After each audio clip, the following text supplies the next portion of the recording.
Bem-vindo ao canal Informação Cristã.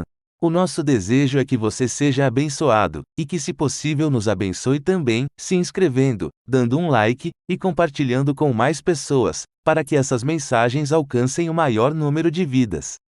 Ajude o canal Informação Cristã a crescer, para que o nosso trabalho alcance o nosso objetivo de evangelização. Muito obrigado e que Deus te abençoe.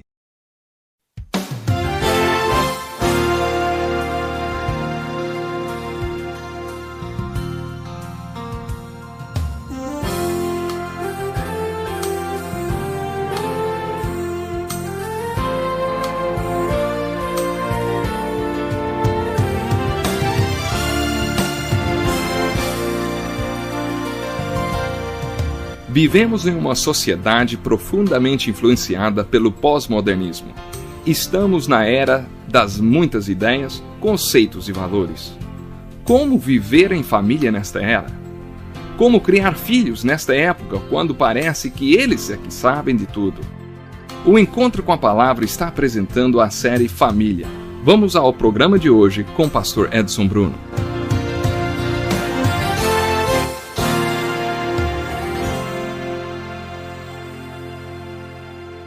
Estamos começando mais um Encontro com a Palavra. É uma bênção muito grande para toda a equipe do nosso programa, sua atenção nesses momentos que passamos juntos. Estamos estudando casamento e família à luz da Bíblia e gostaria de contar a vocês uma experiência. Um dos melhores psicólogos cristãos que conheço é Henry Brand. Ele fez uma série de conferências alguns anos atrás. Uma noite, ele conduziu um fórum de discussão com perguntas e respostas. A maioria das pessoas que participou desse congresso era gente bem posicionada. Nunca vou me esquecer de uma senhora, aparentemente muito sofisticada, que se levantou e perguntou: "Doutor, o que o senhor acha do sexo?" Dr. Brent respondeu: "Francamente, senhora, eu acho bom." Como era de se esperar, toda a plateia riu. Ele perguntou: "Por que vocês riram? Vocês acham que não deveríamos gostar? Ou, se gostamos, não devemos admitir isso?" Ele então falou sobre o conceito de santidade do sexo.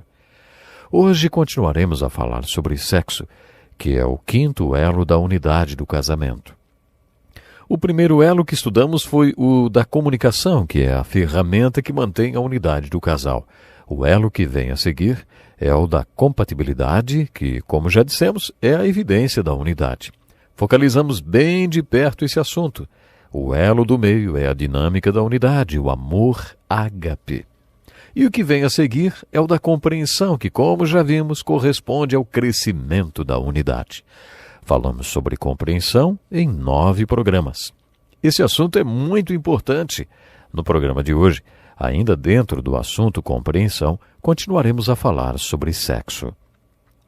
Denominamos o elo do sexo como o elo da expressão da alegria da unidade. Como vimos no último programa, as Escrituras mostram que Deus planejou o sexo para a procriação. Isso parece ser óbvio e se encaixa no cenário do relato da criação no livro de Gênesis.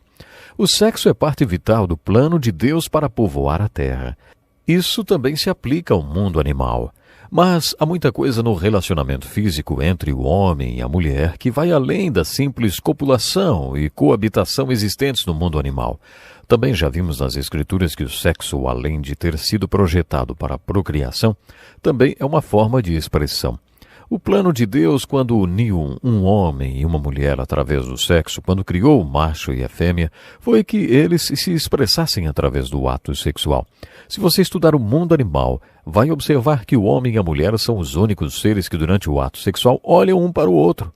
Talvez Deus esteja mostrando algo com isso, que o sexo é um veículo de expressão entre o casal. Neste estudo dos elos do casamento, já dissemos que o sexo deve ser uma expressão de alegria na comunicação, da compatibilidade, da compreensão e, é claro, do amor entre o casal. Se você perceber o propósito para o qual Deus planejou o sexo, verá que ele é um importante canal de expressão entre o casal. Ele é um veículo de expressão de tudo que forma a unidade do casal. A união física não é a unidade, ela é uma expressão da unidade do casal. No último programa também dissemos que Deus fez o sexo como fonte de prazer. Através de alguns textos bíblicos que veremos agora, fica bem claro que o sexo não foi feito só para a procriação, mas também para o prazer.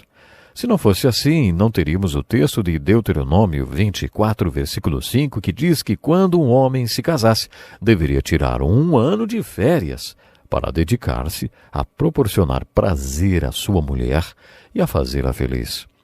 Não precisamos de 1 ano para fazer um bebê. Essas férias, então, têm mais a ver com prazer do que com procriação. A expressão lua de mel quer dizer mês de doçura. Pelo uso antológico da palavra, o casal não tinha um mês de lua de mel, tinha 1 ano inteiro de doçura. E isso é muito importante porque, sendo a lei de Deus, indica que o sexo não é apenas para a procriação. Temos também o texto de Hebreus 13, versículo 4, que diz que o leito conjugal deve ser conservado puro. Isso quer dizer que o casamento é sagrado. A mesma coisa é enfatizada em 1 Coríntios capítulo 7, que veremos mais de perto daqui a pouco. Através destes textos, vemos que Deus não criou o sexo só para a procriação. Ele o fez com uma expressão e para o prazer. Não é meu objetivo principal aqui combater a homossexualidade. Esse assunto não é problema seu até que um de seus filhos revele que é um homossexual. Isso faria uma grande diferença e mudaria toda a sua perspectiva a respeito do assunto. Uma coisa eu posso dizer: se um de meus filhos dissesse que era homossexual, eu lamentaria muito por ele. Primeiro, porque eu não acho que isso o faria feliz. É uma opção de vida que não traz felicidade, porque não foi planejada por Deus. E depois, porque não foi isso que Deus imaginou quando criou o sexo. Ele criou o sexo para a procriação, e a homossexualidade pode dar prazer e expressar muita coisa entre duas pessoas, mas não serve para a procriação. É por isso que você precisa ver que a procriação é um dos propósitos importantes do sexo. Já fizemos a seguinte pergunta várias vezes durante nosso estudo: de onde você está tirando os seus conceitos? Do seu meio cultural ou da Bíblia, hein? Fizemos essa pergunta quando falamos sobre a definição de papéis. Você se lembra? Qual é a definição do papel da mulher e da mãe, hein? Você pode obter essa definição daquilo que a sociedade fala ou da Bíblia, ou o que ela ensina, a Bíblia. De onde você está tirando os seus conceitos? De onde você está tirando suas informações sobre sexo? Já imaginou se for do mundo? A sociedade em que você vive tem um conceito sobre sexo para você, mas eu não acho que o conceito que você encontra no mundo possa ajudá-lo a ter um casamento feliz, nem uma família cristã. Então, de onde você deve tirar os conceitos sobre sexo? Será que é dos educadores? Da escola? Dos médicos? Há pouco tempo perguntei a um médico: você fala sobre sexo com seus pacientes? Eu não. Eles não me perguntam, ele disse. Se você não se informar na escola, nem com seu médico, será que você vai aprender com o governo? Bom, será que é obrigação do governo informar sobre sexo? Algumas pessoas dizem que é dever do lar. Então, quem informa as pessoas de casa que informam as outras?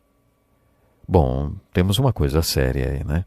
Será que onde vamos aprender?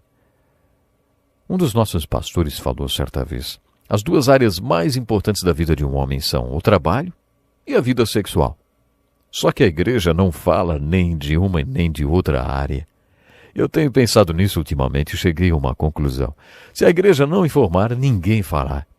Com quem você vai aprender sobre o papel do sexo no casamento e seu propósito se não for com a igreja, hein? Como já falei antes, o casamento é a ideia de Deus, documentada na Bíblia. O mesmo se aplica ao sexo. Quando lemos o Cântico dos Cânticos de Salomão, percebemos que Deus não foi omisso nessa área, e por isso acho que os pregadores e pastores também não devem ser. Vocês estão lembrados que eu disse que para um pastor poder pregar sobre o Cântico dos Cânticos, ele deveria ter cabelos brancos? Pois é. Eu tenho alguns cabelos brancos que me permitem falar uns 10 minutos sobre esse assunto, diz o pastor Dick. Acontece que me sinto uns 25 anos mais velhos do que realmente sou. Acabei de fazer 64 anos. Essa é a idade do nosso professor, mais os 25 anos que acho que tenho totalizam 90 anos, o que me dá o direito de falar sobre sexo por mais de 10 minutos, então. E aí o nosso professor continua dizendo: Antes de começarmos a ver alguns textos das Escrituras, deixe-me compartilhar uma experiência que tive no seminário. Uma vez estávamos reunidos em um auditório cheio de alunos para ouvirmos uma palestra sobre sexo que seria dada por um senhor de cabelos brancos, bem velhinho. Depois da palestra, que por sinal foi ótima e super informativa, ele abriu espaço para perguntas e alguém o perguntou o seguinte: quando o impulso, o prazer sexual, começa a diminuir, hein? Ele abriu um sorriso de orelha a orelha e falou: olha, eu não tenho a menor ideia. Acho que ele tinha uns 82 anos. Não temos que ser jovens para usufruir dessa expressão da unidade. Quando Deus criou o sexo, disse que era muito bom. Dissemos que o sexo é bom por várias razões. E sei que você vai entender porque Deus disse que era muito bom. Era muito bom da maneira como ele planejou. O relacionamento sexual destinado a satisfazer o marido e a mulher. Algumas pesquisas indicam que existem mulheres que nunca experimentaram nenhuma satisfação sexual. Acho que a razão para isso é o homem, sua ignorância e egoísmo. Por isso gostaria de desafiar os homens. Deus criou o sexo para satisfazer o homem e a mulher. Tanto o homem como a mulher precisam aprender tudo o que for necessário para que os dois tenham um casamento feliz. Podemos resumir esse tudo com o capítulo 13 de 1 Coríntios. Aqueles versículos no meio deste capítulo são um raio-x do amor e nos dizem o que significa amar. Aquelas 15 virtudes que formam o amor não estão centradas no eu. Você está lembrado? Vimos que Jesus e Paulo foram acusados de serem excêntricos, porque o centro de suas vidas não era mais eles mesmos. Eles foram acusados de não serem como as pessoas normais, centradas nelas mesmas. Eles eram excêntricos. Eles foram acusados de estarem com o centro fora do lugar, no sentido literal, de estarem ao lado deles mesmos. Todo mundo tem como centro de sua vida o próprio eu, mas quando se converte, esse centro muda, passa a ser excêntrico. O centro de sua vida deixa de ser você mesmo e passa a ser Cristo e o próximo. Para que exista satisfação sexual entre o homem e a mulher, os dois, mas principalmente o homem, tem que ser excêntrico. Um tem que estar centrado no outro, para que os dois usufruam o relacionamento sexual. Quando falamos sobre ser excêntrico, também falamos de uma palavra criada pelo Centro de Pesquisa da NASA, descentrado. Eles usam essa palavra quando algo entra em órbita e tem o seu próprio centro alterado, descentrado. Paulo afirma em 2 Coríntios capítulo 5 que o seu centro foi alterado quando ele se tornou um cristão. No meu ponto de vista, só as pessoas que tiverem seu centro alterado poderão realmente desfrutar da satisfação sexual como Deus planejou, tanto o homem como a mulher.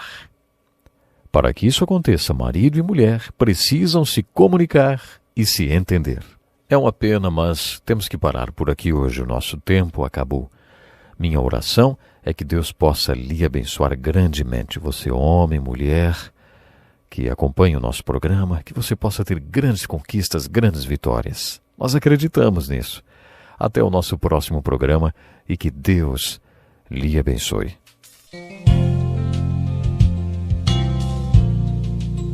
Que lição importantíssima. Obrigado, Pastor Edson Bruno. Prezado ouvinte, coloque em prática o que você ouviu aqui. Sem dúvida, sua vida será grandemente abençoada. Este é um estudo escrito pelo Dr. Dick Woodward, na voz do Pastor Edson Bruno. Escreva-nos e solicite o material. Nosso endereço é Encontro com a Palavra, Caixa Postal 2011, CEP 89201-970, Joinville, Santa Catarina. Até o nosso próximo Encontro com a Palavra.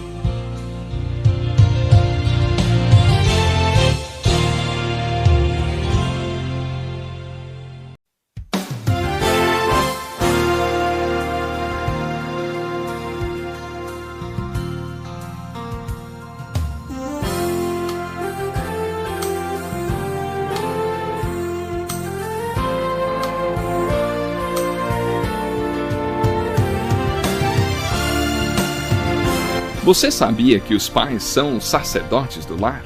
Eles devem não somente falar de Deus para os filhos, mas principalmente falar de seus filhos para Deus. O Encontro com a Palavra está apresentando a série Família e hoje quer nos ensinar algo a mais para vivermos uma vida de constante vitória em família. Vamos a mais um estudo do Dr. Dick Woodward com o pastor Edson Bruno.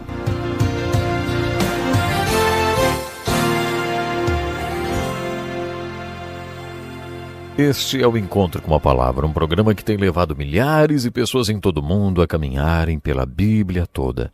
Nesta série de estudos estamos descobrindo que a Bíblia nos ensina sobre o relacionamento conjugal. Terminamos o último programa perguntando de onde você tira seus conceitos sobre sexo. De onde vêm as informações que você tem sobre esse assunto? É claro que recorremos às Escrituras para saber a verdade sobre sexo. No último programa também citamos os textos de Deuteronômio 24, versículo 5, que diz que o homem, quando se casava, tinha 1 ano de férias para usufruir de uma longa lua de mel. E também nos referimos ao texto de Hebreus 13, versículo 4.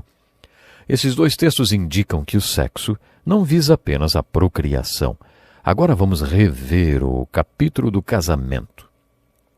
Este texto de Paulo é uma carta em resposta às várias perguntas que os novos convertidos de Coríntios fizeram a ele e é uma das melhores passagens da Bíblia sobre intimidade no casamento. Jesus não abordou muito esse assunto, mas Paulo falou um pouco sobre isso com os coríntios. Quando lemos o capítulo 7 de 1 Coríntios, percebemos que este é um tema novo dentro da carta. Paulo começa esse capítulo dizendo: quanto aos assuntos sobre os quais vocês me escreveram, daí então ele começa a sanar as dúvidas que aqueles novos crentes tinham. Este capítulo sobre casamento é fascinante. Você tem que lê-lo, mas quando fizer, lembre-se que Paulo está respondendo às perguntas que os coríntios tinham feito. Através de uma leitura cuidadosa das respostas de Paulo, temos condições de imaginar quais foram as perguntas que os coríntios fizeram. Costumamos dizer que o versículo 26 do capítulo do casamento pode acompanhar qualquer outro versículo do capítulo. Nesse versículo, Paulo afirma: por causa dos problemas atuais, penso que é melhor o homem permanecer como está. Quais eram esses problemas a que Paulo se referia? Talvez fosse a perseguição.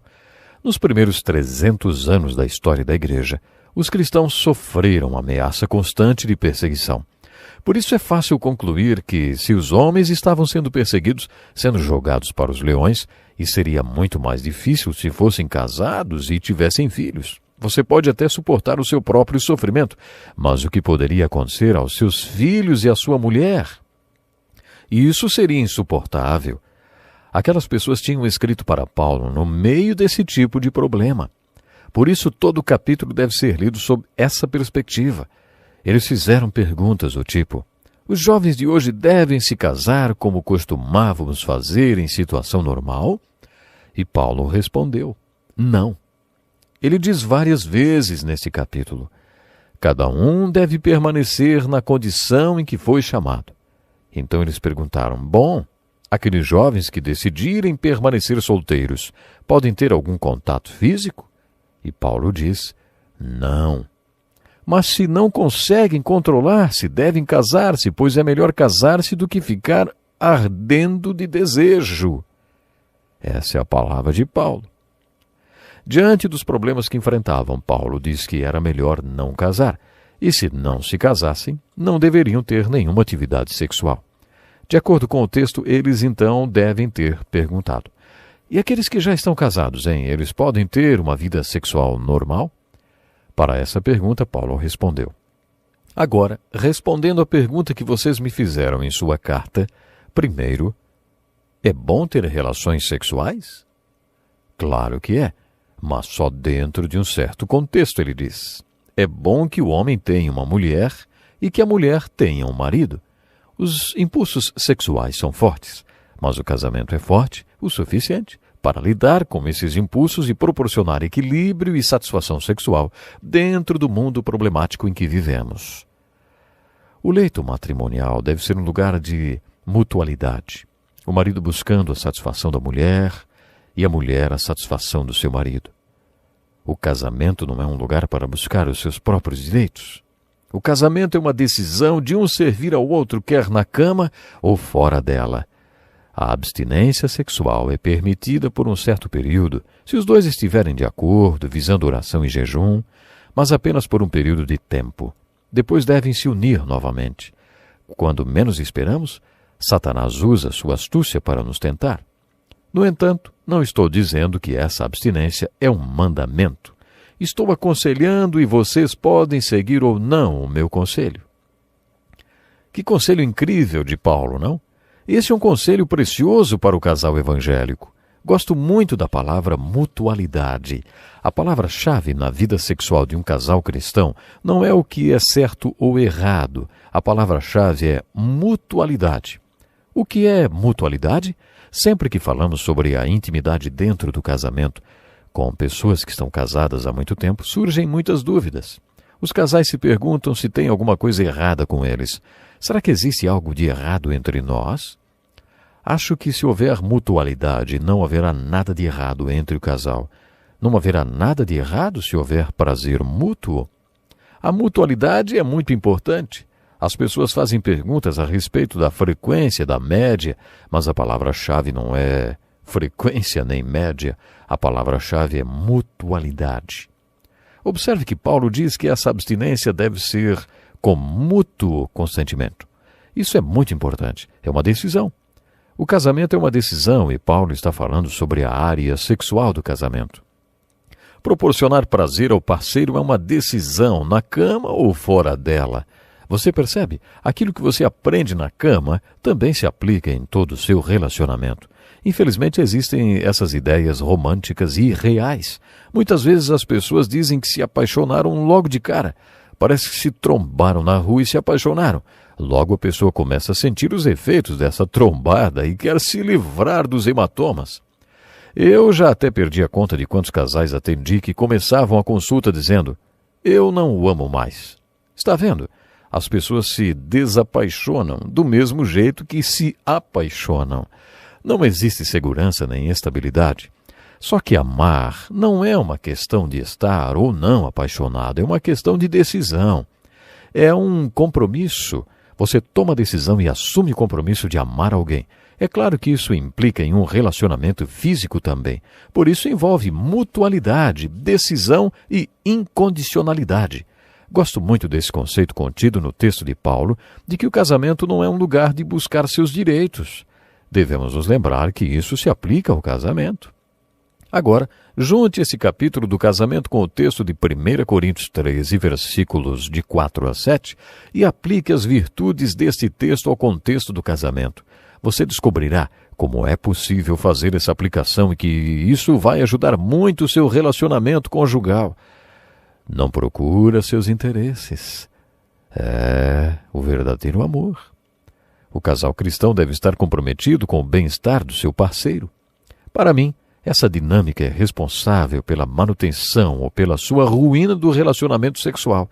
Se cada um dos cônjuges estiver fortemente comprometido com o prazer e a satisfação do outro, terão a chave para o sucesso do casamento.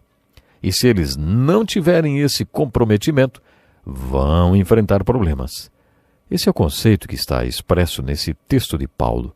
O marido deve cumprir os seus deveres conjugais para com a sua mulher, e da mesma forma, a mulher para com seu marido. Esse conceito é fundamental para que o casamento dê certo. Paulo dá mais um conselho neste trecho de 1 Coríntios, capítulo 7. No meio do assunto sobre unidade e intimidade física, Paulo diz: "Não se recusem um ao outro, exceto por mútuo consentimento, e durante certo tempo, para se dedicarem à oração. Depois unam-se de novo, para que Satanás não os tente por não terem domínio próprio." Ele está dizendo que se os dois concordarem, podem se separar para que orem e jejuem e depois unam-se novamente. Isso resultará em um casamento mais forte. Creio que Paulo está dizendo que até a vida sexual também estará melhor. Pedro e Paulo lançam um modelo para o casamento e esse modelo é Cristo e a igreja. Na figura de Cristo como pastor da igreja e na da igreja sendo pastoreada por Cristo, você encontra a definição de papéis para o homem, como o marido e o pai, e para a mulher, como esposa e mãe. Mas onde está a ilustração sobre sexo? Muitos estudiosos dizem que está na comunhão entre Cristo e a Igreja. É aí que está ilustrado o relacionamento físico entre o homem e a mulher. E mais uma vez Cristo e a Igreja são exemplos para o homem e para a mulher. A união física entre homem e mulher é a comunhão de duas personalidades, ilustrada na união de Cristo com a Igreja. Isso é espiritual. Essa união física que envolve mutualidade, decisão própria e incondicionalidade também deve ser espiritual para ser plena. Você pode estar se perguntando, pastor, o que o Senhor quer dizer por elo espiritual? Qual é a ligação espiritual que existe entre um homem e uma mulher? Como já disse muitas vezes, não importa o que eles façam, orar ou apenas ficarem juntos, você já ouviu muito isso. Eu não estou falando que a ligação espiritual existe só porque eles oram juntos, apesar de concordar que seja muito bom orar junto. Geralmente os casais que oram juntos permanecem juntos. Entretanto, creio que a ênfase no laço espiritual é que sempre é individual. A relação mais íntima que você deve viver não é a relação sexual com seu cônjuge. A relação mais íntima que você pode ter é com Deus. O psiquiatra Jung já dizia isso. Os homens ficam mais à vontade para falar sobre sexo do que para falar sobre sua vida religiosa. Isso porque consideram a vida espiritual ou religiosa mais íntima do que a sexual. Creio que essa ligação espiritual seja algo muito individual. Se você é casado e seu casamento não é do jeito que você gostaria, ou talvez esteja até pior do que isso, saiba que você não vai conseguir ser o pai adequado que precisa ser sem a ajuda de Deus, e também não será a pessoa adequada que precisa ser no casamento sem a ajuda de Deus. Talvez você esteja se perguntando, tá bom, e aí onde é que eu posso conseguir essa ajuda, hein?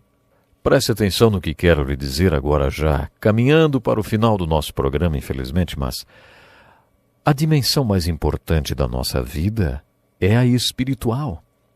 Se você procurar estar de bem com Deus, então com certeza, essa dimensão espiritual, o Senhor Deus lhe ajudará a estar de bem com você mesmo, com a sua esposa, com seus filhos. Então, o primeiro passo é a dimensão espiritual. Esteja de bem com Deus. Esteja de bem com Deus. No próximo programa nós vamos falar sobre as 7 maravilhas espirituais do mundo. Você não pode perder, hein?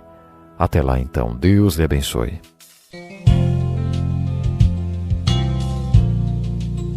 Que lição importantíssima. Obrigado, pastor Edson Bruno. Prezado ouvinte, coloque em prática o que você ouviu aqui. Sem dúvida, sua vida será grandemente abençoada. Este é um estudo escrito pelo Dr. Dick Woodward, na voz do pastor Edson Bruno. Escreva-nos e solicite o material. Nosso endereço é Encontro com a Palavra, Caixa Postal 2011, CEP 89201-970, Joinville, Santa Catarina. Até o nosso próximo Encontro com a Palavra.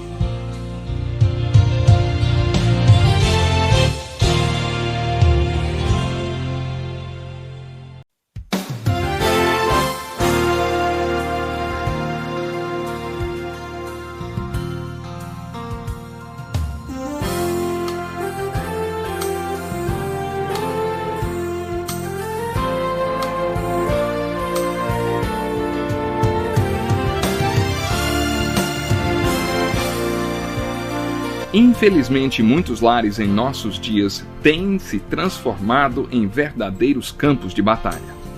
Na verdade, o lar deve ser um lugar de refúgio.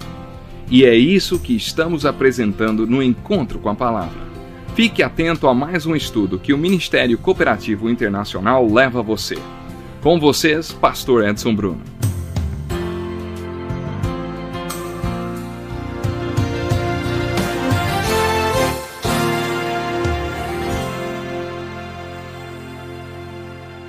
Bem-vindos a mais um Encontro com uma Palavra. É uma felicidade muito grande podermos estar juntos. Prometi no finalzinho do último programa que falaríamos hoje sobre as 7 maravilhas espirituais do mundo.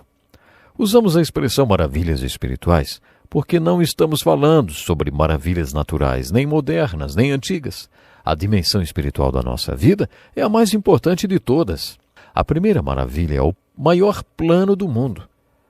Se você observar o mundo através de um telescópio ou de um microscópio, ficará impressionado com o que poderá ver. Mas de todos os projetos que observamos, o microcosmo ou o macrocosmo, o mais belo de todos, é o nascimento de cada ser humano. Nas Escrituras, Deus afirma que tem um plano para cada ser humano que já viveu, que está vivo hoje ou que virá viver na face da terra. Deus disse que para cada um Ele tem um plano novo. Para cada pessoa que vem ao mundo, Deus joga a forma velha fora e usa uma forma nova. Muita gente diz, eu não conseguiria isso nunca. Como é que Deus consegue, hein? Está certo, você não conseguiria mesmo. Você não é Deus, mas Ele é Deus. E foi Ele quem nos disse que cada ser humano criado é um ser único e individual. Chamo isso de o maior plano do mundo. Não é impressionante pensar que há mais de 6 bilhões de pessoas na face da Terra e que nenhuma delas tem a mesma impressão digital? Pense nisso um pouco. Hoje você pode ser identificado pela sua voz através de sofisticados equipamentos eletrônicos, porque ninguém fala como você. Você também pode ser identificado pelos seus dentes. Você pode ser identificado por um cão farejador se ele cheirar alguma coisa que você usou, porque ninguém tem o mesmo cheiro que você. E por aí vai. Somos indivíduos, uns diferentes dos outros. Essa é uma das maravilhas espirituais do mundo. Saber que Deus criou cada um de nós de maneira única e individual e que, para cada um de nós, existe um plano. A segunda maravilha espiritual do mundo chamamos de a grande separação do mundo. Fala-se muito em divórcio hoje. O divórcio virou epidêmico. Todo mundo se separa. Mas você sabe qual é a maior separação do mundo? É o divórcio entre Deus e o homem. Essa é mais uma maravilha espiritual. Deus criou o homem e sua criatura tem livre escolha. Deus deu à sua criatura o poder de escolher afastar-se do seu Criador e dizer, eu não quero o seu plano. O Senhor tem um plano, mas eu não quero nada com ele. Vou viver do meu jeito. Deus permite que a criatura faça isso. As Escrituras declaram que todos os homens, mulheres, meninos e meninas que já nasceram entram no mundo e dizem isso para Deus. Eu não quero o seu plano. Vou viver do meu jeito. Eles se divorciam de Deus. E Deus permite que façam isso. Muito bem. Essa é a maior separação do mundo e é uma das maravilhas espirituais do mundo. Acho que o divórcio é responsável por todo o caos deste mundo louco. Quando você ouve sobre a primeira maravilha espiritual e sobre este plano, inevitavelmente pergunta, será que existe um arquiteto, um plano e um projeto por trás de todo esse caos? Existem tantos lugares pelo mundo afora de cabeça para baixo? Nos 4 cantos da Terra existem lugares em situação caótica? A resposta para esta questão é a segunda maravilha espiritual, a grande separação do mundo. Chamamos a terceira maravilha espiritual de o grande dilema do mundo. Vamos forçar um pouco nossa imaginação para tentar visualizar Deus tendo dilemas muito semelhantes aos que os pais têm. Amamos nossos filhos e existem coisas que gostaríamos de ver na vida deles e outras que não. E para nosso horror, eles fazem aquilo que nós não queremos. Ficamos arrasados com as coisas que eles fazem e nos desagradam. O que você faz quando isso acontece? Você quer demonstrar seu amor pelo seu filho, mas será que terá que aceitar tudo que ele faz e que o entristece tanto? Você tem um senso de justiça do que é certo e errado, mas muitas vezes nossos filhos agem como se não tivessem isso. Esse é um dilema pelo qual todo pai passa. De certa forma, Deus também passa por esse dilema. Quando Deus vê suas criaturas separando-se dele e fazendo coisas abomináveis que ele nunca quis que fizessem, porque criou o homem para refletir a imagem de Deus, o que é que ele faz, hein? Muitas vezes o homem é pior do que os outros animais sobre a face da terra. Isso é um dilema. O maior dilema do mundo é esse que Deus tem com a família humana. E o maior dilema do mundo é solucionado com a maior declaração do mundo. A maior declaração do mundo é a quarta maravilha espiritual. A maior declaração do mundo é a declaração das Escrituras chamada de Evangelho, Boas Novas. A declaração é que Deus fez o céu entrar em falência quando mandou seu único filho para o mundo para morrer na cruz, para que você pudesse se reconciliar com Ele. Deus quer acabar com a separação entre você e Ele e quer resolver esse dilema que você lhe causou. A declaração é que Deus fez tudo o que era necessário para resolver o dilema e transformar essa separação em uma reconciliação. Quando você entender a maior declaração do mundo, principalmente se ouvi-la do próprio Jesus, vai perceber que a cruz de Jesus Cristo é uma das maravilhas espirituais do mundo. Foi na cruz que Jesus Cristo fez com que esse dilema fosse solucionado e a separação foi transformada em reconciliação. Isso leva à quinta maravilha espiritual, a maior decisão do mundo. Quando Jesus viveu neste mundo, passou a noite conversando com um rabino. E lá, pelo meio da noite, disse a este rabino chamado Nicodemos o seguinte: eu vou para a cruz. Tenho que ir para a cruz porque sou o único filho de Deus. Sou a única solução de Deus e a sua única esperança de existir um Salvador.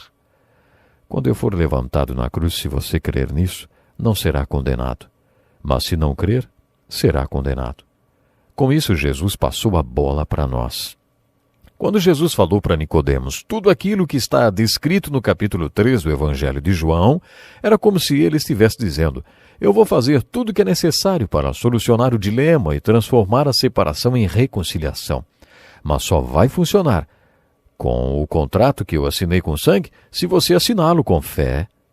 E enquanto você não assinar, o resultado da morte na cruz não vai adiantar nada, porque a bola ainda vai estar com você. Você tem que crer. Isso faz da decisão de crer no que Jesus disse sobre si mesmo a maior decisão do mundo e uma das maravilhas espirituais. Sempre que falo sobre a quinta maravilha espiritual, as pessoas me perguntam: como você sabe que tomou esta decisão? Fica fácil de entender se buscarmos o significado da palavra crer no original grego da Bíblia. Crer no grego não é simplesmente uma atitude intelectual. Não basta simplesmente dizer: sim, eu creio nisso. Preste atenção nessa ilustração. Uma vez um homem esticou uma corda por cima de uma queda d'água muito forte. Ele atravessou a queda d'água se equilibrando em uma bicicleta sobre uma corda. As pessoas que viram aplaudiram e vibraram. Então ele disse: quantos de vocês acreditam que eu possa fazer isso levando alguém no guidão? Muitas pessoas levantaram a mão e ele disse para uma delas: então pode subir no guidão. E a pessoa reagiu: eu não. E o homem respondeu: então você não acredita? É esse o significado de crer no grego. Quer dizer que você crê que tudo é verdadeiro, que toda a declaração de Jesus é verdadeira. E você sabe que tomou a maior decisão do mundo quando responde afirmativamente às palavras de Jesus. Toda vez que alguém dizia que cria em Jesus, ele dizia duas palavras: siga-me. Muitas pessoas, depois que ouviam isso, entendiam que teriam que segui-lo e esquecer um monte de coisas com as quais estavam envolvidas, só que elas não queriam fazer isso. Por isso muitas desistiram, não creram de verdade. Mas uma minoria comprometida o seguiu e descobriu que seguir em direção a Jesus era mais uma maravilha espiritual do mundo. Jesus propôs o seguinte: você me segue, essa é a sua parte. Eu faço você, essa é a minha parte. Você me segue, eu faço você. Isso é comigo. Quando aquelas pessoas se comprometiam em seguir a Jesus, ele as transformava. Ele as transformou naquilo que ele queria que elas fossem. Você me segue e eu farei você. Essa era a proposta. Aquelas pessoas descobriram que seguir na direção de Jesus é uma das maravilhas espirituais porque ele transformou suas vidas totalmente. A sétima maravilha espiritual do mundo é a maior dinâmica do mundo. Acho que não entendemos muito bem o que é isso, ou pelo menos não entendemos tudo o que deveríamos entender. Jesus ensinou, conforme está no Novo Testamento, que quando você toma a decisão de segui-lo e começa a caminhar nessa direção, através de um milagre que nenhum de nós entende, acontece o que Jesus chama de novo nascimento. Através de um milagre, Jesus passa a habitar em você. E quando ele passa a morar dentro de você, você experimenta a maior dinâmica do mundo, uma das maravilhas espirituais do mundo. Uma vez, fui para um retiro e ouvi a seguinte história. Um jovem foi passar o verão em Bermudas e, antes de ir, embarcou o seu carro, o último tipo, em um navio, para que quando chegasse lá, seu carro já estivesse chegado. Seu carro já estivesse lá. Só que quando ele chegou em Bermudas, descobriu que em toda a ilha o limite de velocidade era de 40 km por hora. O único outro meio de transporte que eles tinham era bicicletas motorizadas. Um dia, quando ele não aguentava mais dirigir atrás de um senhor que guiava sua bicicleta motorizada, ele mudou de marcha, acelerou, ultrapassou o homem e rapidamente chegou aos 80 km por hora. Logo o velhinho o alcançou com sua mobilete. Num reflexo, ele acelerou para 100 km por hora e lá veio o velhinho atrás dele. Ele acelerou mais uma vez e de novo foi alcançado pelo velhinho. Então ele tirou o pé do acelerador e parou na estrada. Lá veio o velhinho e parou logo atrás dele. Ele saiu do carro e foi falar com aquele homem que estava branco como um papel. — Que tipo de motor o senhor tem nessa mobilete, hein? E o velhinho respondeu: — Não é motor, não, senhor. É o meu suspensório que enroscou no seu para-choque. Você que tem acompanhado o programa Encontro com a Palavra, provavelmente já tem ouvido essa história, né? A razão pela qual muitas pessoas não são constantes em sua vida cristã é porque seus suspensórios se enroscam no para-choque de alguém que tem um motor de 16 válvulas. Essas pessoas não têm seu próprio motor espiritual. Se você entender a sétima maravilha espiritual, entenderá a dinâmica do novo nascimento. Até o nosso próximo programa. Que lição importantíssima. Obrigado, Pastor Edson Bruno. Prezado ouvinte, coloque em prática o que você ouviu aqui. Sem dúvida, sua vida será grandemente abençoada. Este é um estudo escrito pelo Dr. Dick Woodward, na voz do Pastor Edson Bruno. Escreva-nos e solicite o material. Nosso endereço é Encontro com a Palavra, Caixa Postal 2011, CEP 89201-970, Joinville, Santa Catarina. Até o nosso próximo Encontro com a Palavra.